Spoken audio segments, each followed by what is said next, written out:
Welcome to the Civic Action Project 10.2! What is up, Drum Alert Nation? I'm your host, Brian Schoenberg.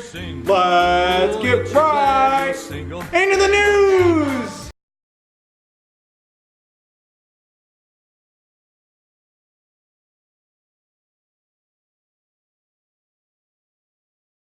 Oh, shut the frick up! God!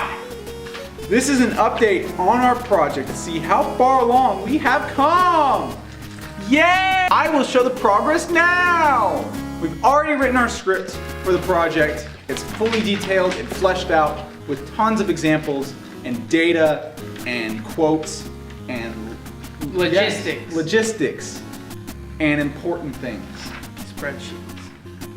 Here's the project file that I am editing now. This might not make sense to you, but to me, it shows there's a lot of work there. And I believe in work. I have a good work ethic, I promise. Work ethic and work ethic. And I've also created the third part of the project, the change.org petition. Because of all things to have, the important part would be the one that actually does anything in terms of political standpoints. We've been struggling with the development process a little bit, especially in terms of making sure the timeline is correct. Every little piece matters in this. And in terms of the internet, where things happen correspondently, or whatever the word is, intermittently all the time, it's hard to make sure that everything is in line with what I'm looking for. Is something burning? I don't know what that smoke is. It's probably fine. Oh shoot. Call the fire department. So in terms of the legislative action being taken by anyone in earsight, the only real legislative action that has been taken is protests have been made and petitions have been signed. That doesn't really get much done, evidently, in Congress, and I think our ultimate goal in terms of making sure that the internet is protected is repealing the Restore Internet Freedom Act. That is the bill we have chosen to focus on because it's the only one that really matters at this point. I know the petition may not do much, but hopefully with this PSA that I'm making, I can at least inform enough people about my issue that when the time comes to vote for this thing and we actually have a chance to repeal it, at the very least, people will be making an informed decision about net neutrality instead of a biased anecdote of like, oh, it was passed during the Obama administration, it must be bad. You know, because Obama sucks.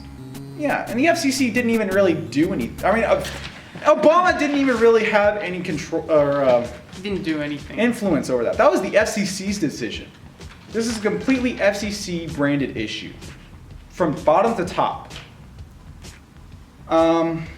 Until 2016, when Donald Trump's administration personally selected Ajit Pai to become head of the FCC chair.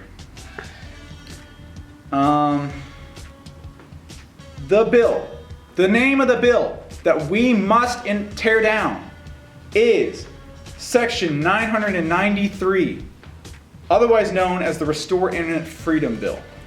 You'll notice that it says Restore Internet Freedom. That's similar to like the Patriot Act after the 9/11 attacks, because it gives us freedom to spy on whoever we want. Yeah, that's not freedom. That's terrible. That's the opposite of what we want. So it's like a misnomer to make people seem as though they're getting what they want. Yes. It was introduced into the Senate on the 1st of May 2017. Ajit Pai was the one who drafted this bill, and he was the one who said, like, he's the one who's pushing this bill to be passed. So this bill was recommended to the Committee of Commerce, Science, and Transportation on the 1st of May 2017. So this is all. This is the committees that got recommended it. You'll notice that commerce, science, and transportation, the internet doesn't really fit into any of those very well. I mean, like you could make a case. Commerce, okay, yes.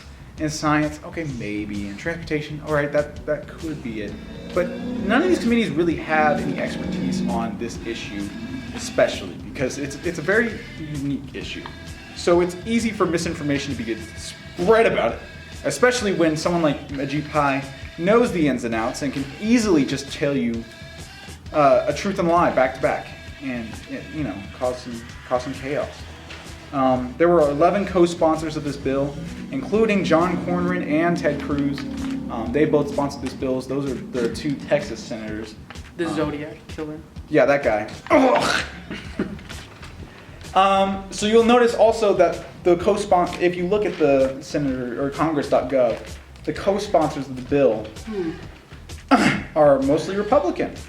That's because the Trump administration put this Ajit Pai guy into office. So clearly they want to support this activist. Democrats, I don't know their stance, but I would assume it's against the Republicans, so they probably vote against this bill. But the Republicans are the ones who are definitely for it. I know that for a fact. So those are the people that are most interested in this bill, but the biggest group of people that are interested in this bill are internet service providers. They're the whole context behind this bill. What are internet service providers? Internet service providers are the companies who provide internet to homes, businesses, and governments even. And the way they do it is they just connect wires to your house or your building. Yeah. They're a company that's kind of like the hub for all the...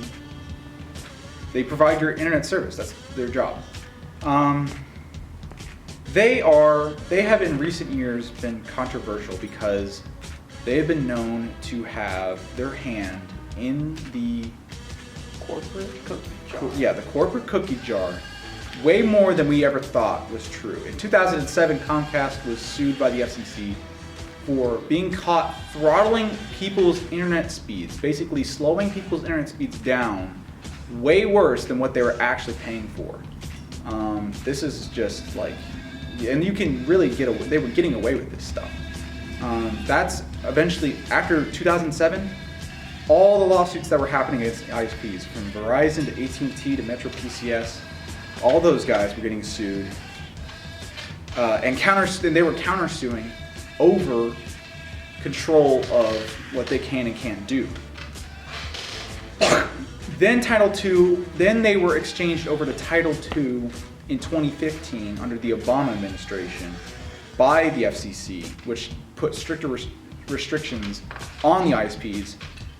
And that's what the Restore Internet Freedom Bill destroys. It's a tearing down of net neutrality and the basis of making sure that these companies are being watched and monitored, and that nothing goes wrong.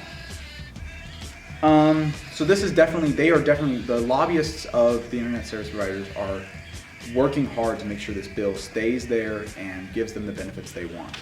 Ajit Pai had actually, if you believe it, worked for Verizon for 3 years.